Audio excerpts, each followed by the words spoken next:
Welcome back to Hello Nigeria. Now we have with us our guest in the studio. She is the curator of the World Economic Forum Global Shapers Lagos, and she's also an actor featured in several movies from King of Boys last year to Cornerstones. She's also a stage actor as well as the founder of Adan Sonia Foundation. Now she's a woman who has a strong story, a strong spirit, and one who absolutely deserves to be celebrated. I'm talking of none other than Imoh Eboh. Thank you so much for joining us. Thank you very much. You're too kind. I'm like, I like your hair. Let's just put this out there. Is that your hair? It is. Okay, yeah. Yeah. I can't believe that this is your hair. It is. Like, we're a number of us in Nigeria that have this kind of... God has to explain to me what's happening to mine. It's fine. You're just giving yourself away. Some people will be watching and thinking this is all your hair. Now you've casted yourself. It is in a way. People don't doubt, but what I'm saying, it's not helping me. All right, it's good to have you. Now let's talk about your journey and all that you've been to. You're the curator of what you call it, Global Shapers. World Economic Forum Global Shapers Community. What do you do? What do you do? What's it about? So we're a group of young people who are committed to improving the state of the world, and we have different hubs across the world, over 1,000. We have 7 in Nigeria. Lagos hub is one of the hubs, and we run projects through conversations and actions to ensure that our immediate community is in a better state. So there are different things we do, from partnering to make sure that the Sustainable Development Goals are met by 2030, to ensuring that the Fourth Industrial Revolution is not something that Nigerians are doing like slug movements to. So we've done some projects in this year, because every curator has a year. So we've had end period poverty, because we've looked away from this issue a lot. So we worked with the children, the girls at Onola. We worked with 100 families. So we had over 100 girls, and we had partners from the UK who donated these sanitary towels, and we had like a party for them in Christmas to share pads and educate them on their menstrual health. Because, yes, let me just... Okay, so that's one of the projects, one of the many projects. So you can check at Lagos Shapers to see more, or the website www.globalshapers.org. Why did you decide to start Global Shapers? No, I didn't start Global Shapers. I'm a member of the Global Shapers community. Okay, good. Now, so it's born out of the World Economic Forum. The World Economic Forum was formed by Professor Klaus Schwab. Okay. Yeah. Okay, so looking at your foundation, Adan Sonia, now I know that you actually teach and you adopt and teach children for free. Yes. Why? Okay. No, I know I asked the question why, because a lot of people want to do this and get paid for it. It's a very, very long story. So I've been volunteering since I was 11. I volunteered with a women's rights NGO when I was in secondary school. And before then, I was doing something on Child to Child Network, where we donate money for children who are sort of less privileged. Not like I was so privileged, but it was just, I don't know how I grew like that. Maybe my mom instilled that in me, because she was very, very giving. So I didn't have to hold onto everything I had. So after secondary school, I went to Covenant University, and Reginald Bassi started something called Project 1 Million Souls, and we had the orphanage support team there. And in the orphanage support team, what we did was we paid dues, and then sometimes we watched our lecturers' cars to take some money from them. We buy things and visit orphanages every month. Wow. So I did that for 4 years. Having done that, I graduated, went to Taraba State for NYSC in 2008, but it was very, very stressful, so I moved to Abuja. I relocated to Abuja because I couldn't deal with Nigerian issues, yellow girl, small girl, very young, we want to marry you. I ran away. So I was in Abuja, and I met barrister Mrs. Biobela Odeshala, who ran the City of Refuge Orphanage through her daughter, Lily Perez. And I joined Hawa of SLNI to refurbish the orphanage, as well as Aka, that we know on TV, Aka Nani. Like, he's been doing good work. He wanted to build a school in Plateau State, but the insurgency chased him out. Wow. Let me not talk too much, like there's a lot. So I've been doing this since. Because of the work in Abuja, I was I was introduced to Simi Fajar Morocco, who's Okay. the founding curator of the World Economic Forum Global Shapers Community Abuja Okay. hub. And yeah, that was how my journey started into the World Economic Forum. When I moved to Lagos in 2014, I came to act. We will come into your acting Yeah, journey so- shortly, but let's look at something that was a very important part of your life. Whilst talking about volunteering, you mentioned that your mom was a key influence in you learning about volunteering. And may her soul rest in peace. Last year, 2018, you lost both parents within the space of 3 months. Yeah. How was that for you? It was very, very difficult. It didn't start when they died, actually, because when I came back for acting school, we found out that my dad had prostate cancer. So he already started chemotherapy. And by the end of 2017, he was in remission, and he started having these very severe back aches. So we didn't know where it was from, because he was really, really strong and looking very young. I posted a picture of him that same year on his 75th birthday, and he was looking good. People were like, are you serious? This man is 75. But he didn't know he had gone 2 years down, 2 years in with chemotherapy.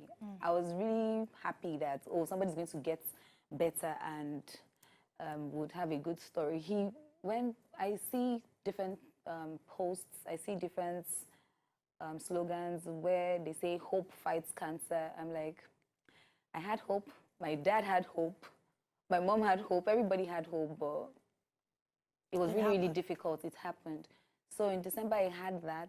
And while that was happening to him, I think my mom, being his wife and his best friend, was affected in some way, because some years back she had a stroke and she was well in a week, but she changed her diet.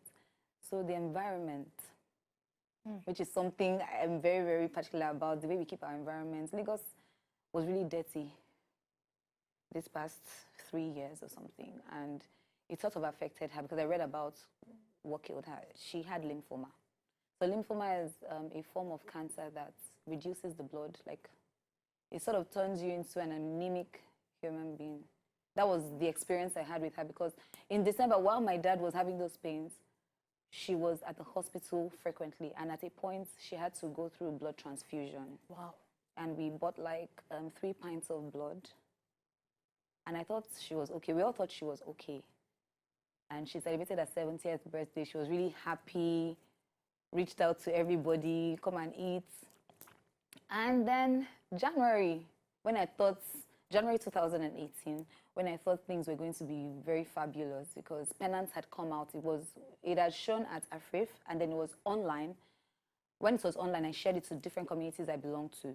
And somebody in Ghana just picked interest and like, oh, I really like this. I'm like, oh yeah, we can do something with you on social impact. And Michael is a very, very good writer. I'm a psalmist, the award-winning writer and director. So we had this opportunity to go to Ghana to create the story in January. So I was happy that, oh, my mom is well. My dad will be all right. He's a strong man. But then, before we could go to find the story in Ghana, my sister sent me a message that my mom needed blood, and she had to be transferred to Luth, the teaching hospital, because the private hospital couldn't do anything again. Now, you put out a post on Instagram Yeah. stating that your mother needed blood as well, and that Yes. you needed people to, Donate. donate blood. And we'll come back to talk about that, but let's go on a very quick break. When we come back, we'll still be speaking with Imoh Eboh, and she'll be sharing her story. Please don't go away.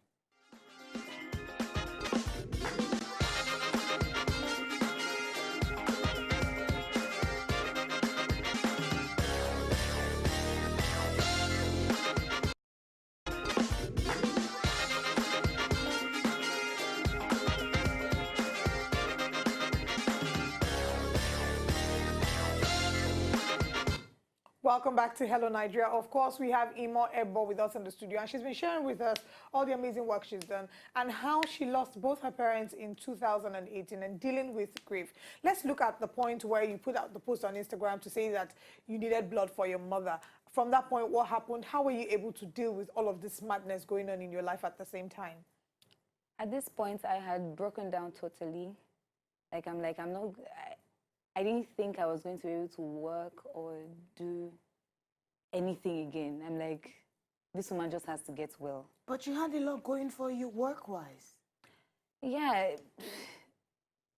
that's not everything. I don't think life revolves around work alone. Family is very important. And this was the person that brought me to this world, a very important person. She did not abort me. The circumstances of my birth would have made her say, okay, let me do away with this child. But she brought me to this world. She trained me for 28 years at the time. Okay. But I'm like, no, I can't let this woman go. So we did our best. My siblings and I did our best. Our family members, my aunties, my uncles, everybody was involved. Like, she has to get well. People who were praying. People who were trying to do research to know what was wrong did everything. And it was really, really difficult for me because that was when I got another job. We were shooting King of Boys at the time. And I was acting the role of a sick person who was dying as well. So I could internalize it because I was seeing people dying at the hospital. So it was really, really easy to relate, but at the same time very painful because I was not sure what was coming later on for me in January. So she seemed to get better, and they had run a lot of tests and finished all the money in this world. So it was financially stressful, emotionally stressful.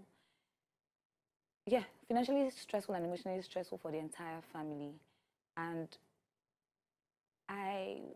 what I was able to hold on to was, in all things, give thanks. I don't know how I held on to that, but that kept me going for a long time. But how are you now in all of this? Most times fine. Sometimes I go very, very deep into a corner to remember them because there's some things they would have helped me with. I used to talk to them a lot. I don't know, when people say they don't talk to their parents, I don't understand what they mean by that. But there were people who I was able to talk to for all the time they were on earth. Yeah, I wasn't locked up. I was one of those children who could say, oh, can I do this? Can I not do this? They communicated well with me, and I miss that a lot now. All right. In a few seconds, if you had somebody who just lost both parents, what words of encouragement would you give to them? Someone who's dealing with the loss of a loved one. There's the cliche, they're in a better place. I want to believe they're in a better place because there's sometimes I find peace when we hear of different threats and funny things going on in Nigeria. I'm like, okay, thank God my mom is not here because she would have worried her life to death for me, and my father would have called me like 10 million times. But they don't have to worry about this. They are in a better place. So remember that they're in a better place. And I'd like to use this as a point of contact to reach out to your mind, your heart, to say that you should live. If people ask me for my best quote now, it's live. Live. Don't. There's nothing else. All this, we read books by Stephen Covey, Malcolm Gladwell, everybody. See things on social media where people are acting like they're living the life. Ignore those things. Live. Live, live, live. And those are the words from Imoh Eboh. Thank you so much for joining us. I want to tell people who have their parents and loved ones around, love. Enjoy their presence. Enjoy the fact that they are here. Please. So live and love. Thank you so much for joining us. We know you do wonderful work with your NGO. How can people contact you and follow you to find out all that you do? Okay, for now, you can just follow us at Lagos Shapers and at Adansonia Foundation. All right. Thank you so much for joining us. To enjoy more of these our Ogbonge videos when you just watch, press this button to subscribe on top of our YouTube page. You go love am.